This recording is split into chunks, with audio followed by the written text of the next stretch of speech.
हजारों ख्वाहिशें ऐसी कि हर ख्वाहिश पे दम निकले। बहुत निकले मेरे अरमान लेकिन फिर भी कम निकले। मिर्ज़ा गालिब साहब। दौड़ जो कभी ख़त्म नहीं होती।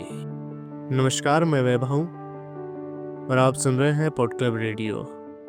कभी सोचा है कि ज़िंदगी आखिर इतनी तेज़ रफ्तार से क्यों दौड़ रही है? स्कूल से कॉलेज, कॉलेज से नौकरी और फिर एक अंतहीन दौड़, जहाँ सांस लेने का वक्त नहीं, ठहरने का हौसला नहीं। इस भागम भाग में हम सिर्फ चलते जाते हैं, लेकिन क्या सच में हम कहीं पहुंचते हैं? यही सवाल उठाता है ममता कालिया का लघु उपन्यास दौड़, जो न सिर्फ दो पीढ़ियों के बीच की खाई को दिखाता है, बल्कि समाज की उस मानसिकता को भी उजागर करता है जहां सपनों और परंपराओं की जंग चलती रहती है।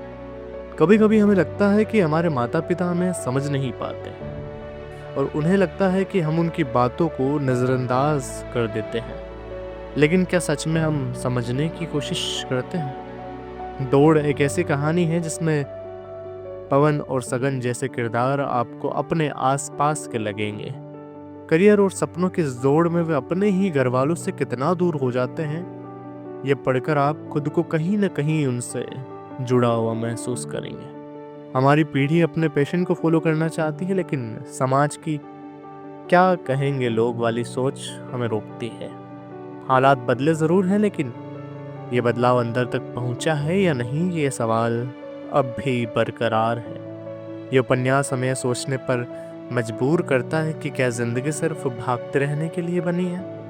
तो यही बात गोपाल दास नीरज की कविता कारवां गुजर गया में भी झलकती है कि स्वप्न जड़े फूल से, मीत चुभे शूल से, लुट गए सिंगार सभी बाग के बकुल से, और हम खड़े खड़े बाहर देखते रहे, कारवां गुजर गया गुबार देखते रहे। नींद भी खुली न थी कि हाय धूप ढल गई, पाँव जब तलक उठे कि जिंदगी फिसल गई।